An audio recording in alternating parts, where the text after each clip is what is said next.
بسم اللہ الرحمن الرحیم الرحمن الرحیم الحمد للہ وکفا وسلام علی عباده الذین اصطفى اما بعد. عزیز طلبہ، دروس فقہ المعاملات المالیہ کے موضوعات کا آخری موضوع تھا جدید اور معاصر تحقیقات. اس آخری موضوع کے اندر ہم نے گزشتہ نشست سے جس ذیلی موضوع یا نقطے کا آغاز کیا تھا وہ تھا بینک کارڈز کا تعارفی اور فقہی جائزہ. نشست نمبر 99 میں ہم نے اس موضوع کے پہلی 3 نکات آپ کے سامنے رکھ لیے تھے، یعنی تعارف اور اہمیت، کارڈز کی اقسام اور کارڈز کے شرکاء. ان 3 باتوں کی تفصیل ہم نے گزشتہ نشست میں مکمل کر لی تھی، نشست نمبر 99 میں. آج نشست نمبر 100 ہے، تو اس میں ہم بقیہ 4 نکات کی تفصیل آپ کے سامنے عرض کریں گے. ان کارڈز کی فقہی حیثیت، پھر کارڈ ہولڈر اور تاجر سے فیس لینا، کارڈز کے استعمال کا شرعی حکم، کارڈز پر ملنے والے ڈسکاؤنٹ کا حکم. تو ہم ترتیب کے ساتھ ان آخری 4 نکات کو پڑھتے ہیں. جہاں تک چوتھے نقطے کی بات ہے، فقہی حیثیت، کہ ان کارڈز کی شرعی حیثیت اور فقہی حیثیت کیا ہے. یعنی اس میں بنیادی طور پر ایک شخص ہے، وہ جاتا ہے کسی بینک کے پاس، وہاں سے کارڈ بنواتا ہے، پھر کارڈ لے کر کسی دکاندار کے پاس جاتا ہے، اس کارڈز کو وہاں استعمال کرتا ہے. تو درمیان میں دکاندار بھی آ گیا، دکاندار اس کو چیز دے دیتا ہے اور کارڈز کی بنیاد پر پھر کوئی رسید وغیرہ پہ اس سے دستخط لے لیتا ہے، اور دکاندار جو ہے وہ اس کارڈز کو پھر اسی بینک وغیرہ کے پاس بھیج دیتا ہے جس نے یہ کارڈ جاری کیا ہوتا ہے، وہاں سے جو ہے اپنی رقم لے لیتا ہے. پھر یہ کارڈ ہولڈر جو ہے یہ بینک کو ادائیگی کرتا ہے اور بینک اس کی طرف سے وہاں تاجر کو ادائیگی کر دیتا ہے. یہ جو ساری کاروائی ہے اس کی فقہی حیثیت کیا ہے؟ تو اس بارے میں مختلف علماء کی، معاصر علماء کی مختلف آراء ہے.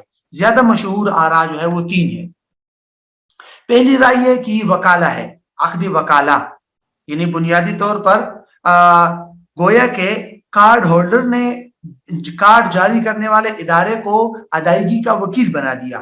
مثلا میں نے اگر بینک سے کارڈ بنوایا ہے تو میں نے بینک کو وکیل بنا دیا، اور بینک کو میں نے یہ بتا دیا کہ تم لوگ میرے وکیل ہو، میں جہاں پر بھی کسی تاجر کے پاس جا کر اس کارڈ کو استعمال کروں گا تو تم لوگ میری طرف سے ادائیگی کرو گے. تو گویا کہ وہ میرا وکیل اور نائب بن کر اس تاجر اور دکاندار کو بعد میں میری طرف سے ادائیگی کرتا ہے.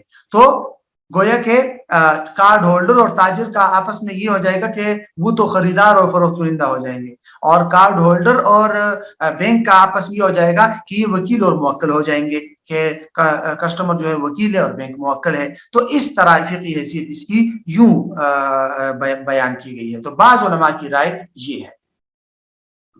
دوسری رائے بعض علماء کی یہ ہے کہ نہیں، یہ عقدی کفالہ ہے. بنیادی طور پر وہ کہتے ہیں کہ اس میں عقدی کفالہ یوں ہوتا ہے کہ اصل مقروض کے ساتھ کوئی تیسرا شخص بھی ادائیگی اور کی ذمہ داری لے لیتا ہے. مثال کے طور پر میرے ذمہ کسی کا قرض ہے تو ایک تیسرا شخص آتا ہے اور وہ اس قرض کی ذمہ داری خود بھی لے لیتا ہے، اور وہ کہتا ہے کہ بھئی ان پر جو قرض ہے وہ آپ مجھ سے بھی مطالبہ کر سکتے ہیں، اس کا کسی کو کہہ دیتا ہے. تو اس کو کہتے ہیں عقدی کفالہ.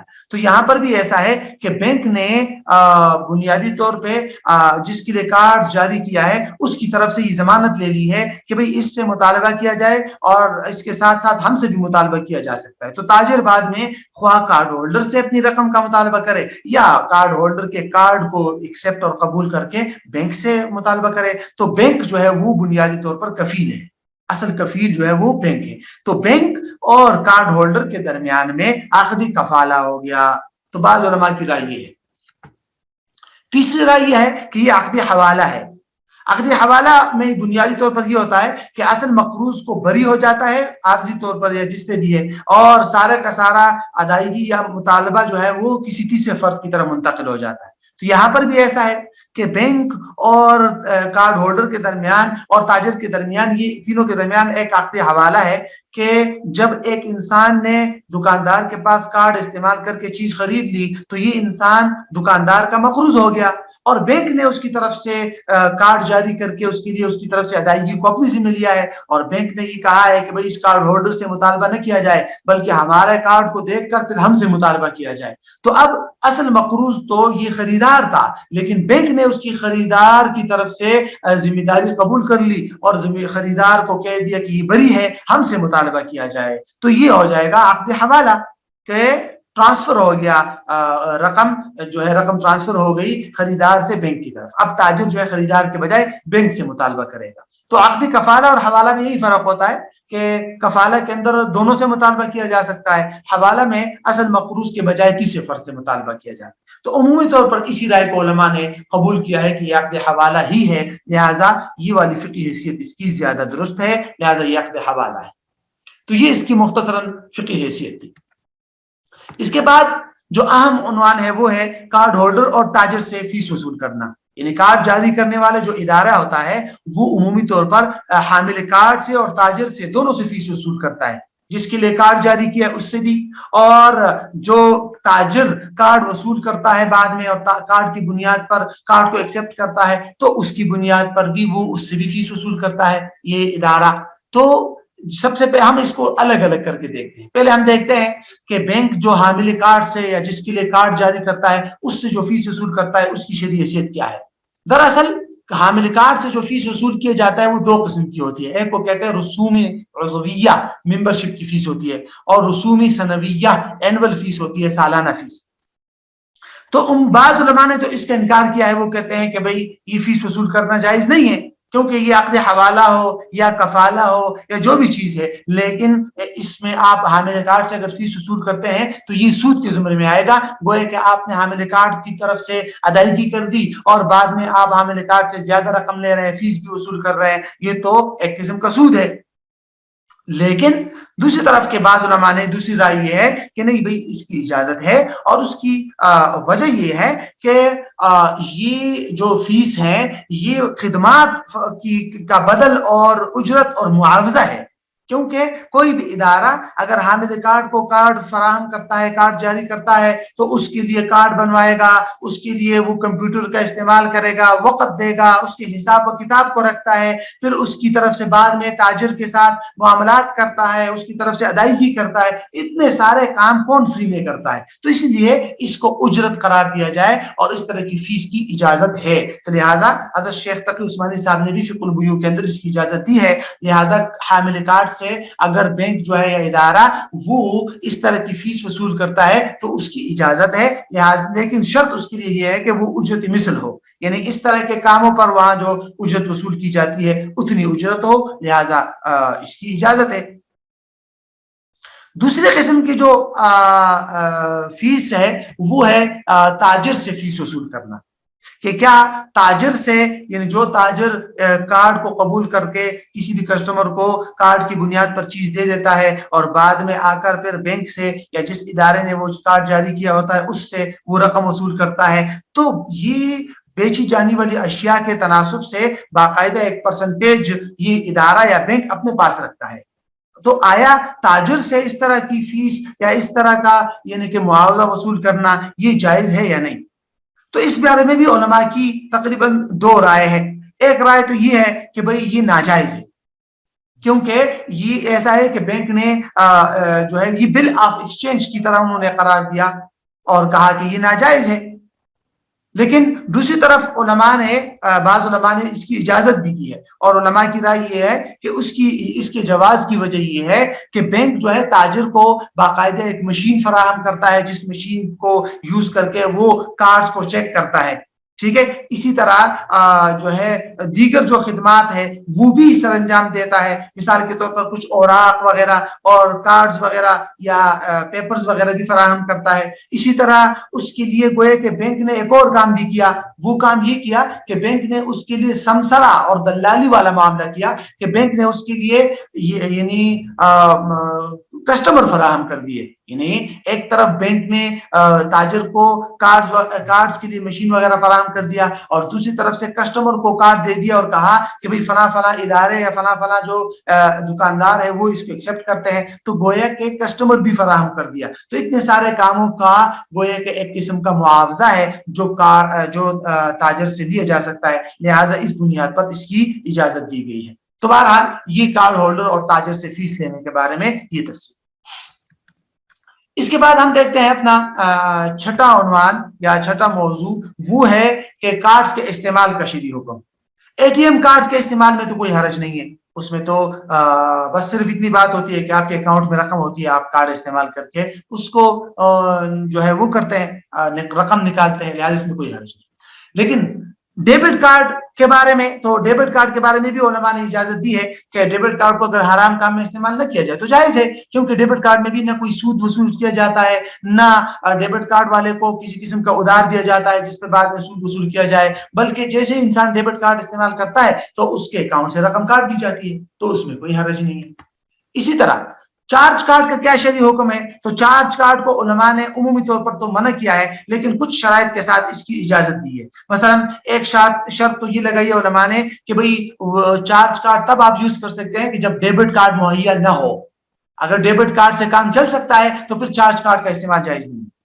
اسی طرح دوسری بات یہ کہ چارج کارڈ والے پر لازم ہوگا کہ اس کو جتنا ٹائم دیا گیا ہے کہ اتنے ٹائم کے اندر آپ ادائیگی کرو گے تو آپ پر سود نہیں لگے گا، اس ٹائم کے اندر ادائیگی اپنے اوپر لازم کرے، کیونکہ اگر وہ تاخیر کرے گا تو سود ادا کرنا پڑ جائے اس کو.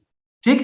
اسی طرح تیسری شرط یہ لگائی گئی ہے کہ چارج کارڈ کے والا جو ہے اس کارڈ کو حرام کاموں میں استعمال نہ کرے. یہ تو خیر ہر قسم کے اس کے لیے ہے. بہرحال ان تین شرائط کی موجودگی میں علماء نے ڈیبٹ کارڈ کی کچھ نہ کچھ اجازت دی. جہاں تک تیسری قسم ہے کریڈٹ کارڈ کا، تو کریڈٹ کارڈ کو اکثر علماء نے ممنوع لکھا ہے کیونکہ کریڈٹ کارڈ پر تو فوراً سود لگتا ہے، تو اس لیے علماء نے اس کی اجازت نہیں دی.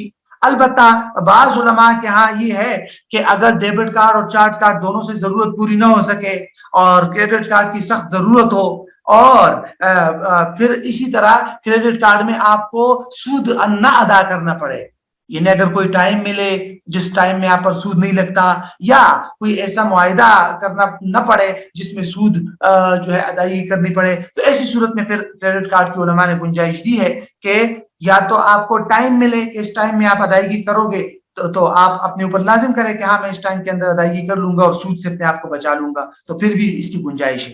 لیکن اگر آپ کو نہ ٹائم ملتا ہے نہ کچھ، جیسے ہی آپ کریڈٹ کارڈ استعمال کریں فوری طور پر آپ کا سود لگتا ہے، تو پھر ایسی صورت میں اس کی اجازت نہیں دی علماء نے. اور اس مجمع الفقہ الاسلامی کی قرارداد میں بھی عمومی طور پر کریڈٹ کارڈ کی اجازت نہیں دی گئی. البتہ حضرت شیخ تقی عثمانی صاحب نے فتاوی عثمانی کے جلد ثالث کے اندر کچھ شرائط کے ساتھ کریڈٹ کارڈ کی اجازت دی ہے، یعنی وہ کچھ وہی شرائط ہیں جو چارج کارڈ کے لیے ہیں کہ بھئی وہاں پر کسی اور کارڈ کو استعمال کرنا ممکن نہ ہو، یعنی ڈیبٹ کارڈ سے ضرورت پوری نہ ہو سکے. اسی طرح جو ہے آپ کو کچھ ٹائم ملے جس ٹائم کے اندر آپ بغیر سود کے ادائیگی کر سکے. ٹھیک ہے. اگرچہ اس میں معاہدہ ہوتا ہے کہ اگر آپ ٹائم کے بعد ادائیگی کریں گے تو آپ کو سود ادا کرنا پڑے گا، لیکن اگر آپ اپنے اوپر لازم کریں تو استغفار کر کے اس معاہدے یعنی جو معاہدہ ہے چونکہ وہ عمومی طور پر کسٹمر کے اختیار میں نہیں ہوتا تو اس لیے اس کی اجازت ہے، لیکن بشرطے کہ سود ادا نہ کرنا پڑے. بہرحال تو یہ خلاصہ ہے کارڈز کے استعمال کے شرعی حکم کا. آخری نقطہ دیکھتے ہیں کہ کارڈز پر ملنے والے ڈسکاؤنٹس کا شرعی حکم کیا ہے. یعنی آج کل عمومی طور پر جو لوگ کارڈ استعمال کرتے ہیں ان کو مختلف جو ہے وہ ملتے ہیں، یعنی ڈسکاؤنٹ ملتے ہیں. تو کیا اس کی شرعی حیثیت کیا ہے؟ تو ہم اس کو الگ الگ کر کے دیکھتے ہیں. سب سے پہلے ہم دیکھتے ہیں کریڈٹ کارڈ پر ملنے والا ڈسکاؤنٹ. ٹھیک. کریڈٹ کارڈ کے اندر آپ چارج کارڈ کو بھی استعمال داخل کر سکتے ہیں بشرطیے کہ اس میں آپ کو یعنی کہ آپ کے اکاؤنٹ سے زیادہ یعنی رقم کی سہولت ملے اور بینک آپ کی طرف سے آپ کو کچھ ادھار رقم بھی فراہم کرے. تو بہرحال تو کریڈٹ کارڈ کے استعمال کی عمومی طور پر علماء نے اجازت نہیں دی. ہاں مجبوری کی حالت میں کریڈٹ کارڈ کے استعمال کی اجازت دی ہے. بہرحال اس پر جو ڈسکاؤنٹ ملتا ہے وہ دو قسم کا ہوتا ہے. ایک ہوتا ہے کہ فروخت کنندہ یا وینڈر کی طرف سے جو ڈسکاؤنٹ ملتا ہے، یعنی کسی دکاندار کی طرف سے آپ کو ڈسکاؤنٹ ملتا ہے کریڈٹ کارڈ پر، تو اس کی علماء نے اجازت دی ہے کیونکہ وہ یہ تو کسی قرض پہ نہیں ملتا بس دکاندار آپ کو اپنی طرف سے دیتا ہے. یعنی آپ کا اور بینک کا تو آپس میں قرض کا معاملہ ہوگا کہ بینک آپ کی طرف سے تاجر کو قرض فراہم کرے گا اور آپ پر بینک کا قرض ہو جائے گا, لیکن یہ ڈسکاؤنٹ تو آپ کو بینک کی طرف سے نہیں مل رہا, یہ تو دکاندار کی طرف سے مل رہا ہے. تو مقروض اور قرض خواہ کے علاوہ تھرڈ پرسن آپ کو ڈسکاؤنٹ دے رہا ہے, اس میں کوئی حرج نہیں ہے. جہاں تک بینک کی طرف سے ڈسکاؤنٹ ہے تو یہ ممنوع ہے اور حرام ہے. کیوں؟ اس لیے کہ کریڈٹ کارڈ کے اندر بینک جو ہے وہ ایک قسم کا, یعنی یہ بھی شرعی اعتبار سے یعنی اس میں تو کوئی بنیادی طور پر تو کوئی خرابی لازم نہیں آ رہی, کیونکہ کریڈٹ کارڈ میں بینک جو ہے وہ قرض خواہ ہوتا ہے اور کارڈ ہولڈر مقروض ہوتا ہے. ٹھیک ہے, تو کارڈ ہولڈر جب مقروض ہوتا ہے تو مقروض کو قرض خواہ کی طرف سے ڈسکاؤنٹ مل رہا ہے, قرض خواہ کو مقروض کی طرف سے نہیں. اور جو قرض پر جو نفع حرام ہے, جو سود کے زمرے میں آتا ہے, وہ تو وہ حرام ہے کہ مقروض وہ قرض خواہ کو ادا کرے. اگر یہاں کارڈ ہولڈر بینک کو ادا کرتا ڈسکاؤنٹ تو تب یہ ہم کہتے ہیں کہ یہ قرض پر نفع ہے, لیکن ایسا نہیں, بلکہ بینک جو ہے وہ کارڈ ہولڈر کو دے رہا ہے, لہٰذا یہ جائز ہے, اس میں کوئی حرج نہیں. تو کریڈٹ کارڈ پر ملنے والے دونوں ڈسکاؤنٹ کی علماء نے اجازت دی ہے کہ دکاندار کی طرف سے ہو یا بینک کی طرف سے ہو, اس کو قرض پر نفع نہیں کہا جا سکتا. ٹھیک ہے, تو یہ خلاصہ ہے. ہاں, کریڈٹ کارڈ کا استعمال کا کیا حکم ہے وہ الگ ہے, وہ ہم نے دیکھ لیا. اکثر علماء نے ممنوع کیا ہے, بعض علماء نے ضرورت کے موقع پر اجازت دی. ڈیبٹ کارڈ پر ملنے والا ڈسکاؤنٹ کیا یہ جائز ہے یا نہیں؟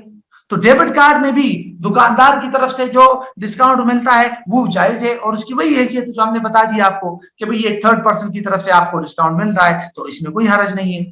ٹھیک ہے, کہ آپ کا بینک کے پاس قرض رکھا ہوا ہے نا اکاؤنٹ میں, دکاندار کی طرف کے پاس تو نہیں رکھا ہوا, تو دکاندار اگر آپ کو وہ دے رہا ہے تو اس میں کوئی حرج نہیں.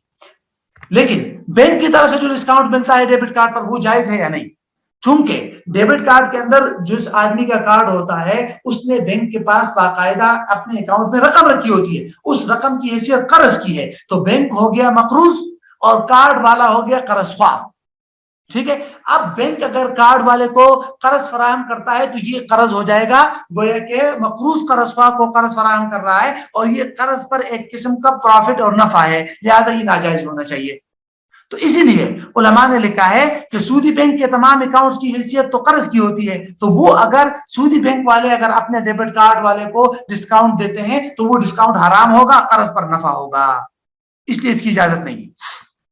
لیکن اس کے مقابل میں جب ہم غیر سودی بینک کے فقہی اکاؤنٹس کی فقہی حیثیت جو گزشتہ ہم نے موضوع میں دیکھا تھا, اس کی حیثیت تو قرض کی نہیں ہے.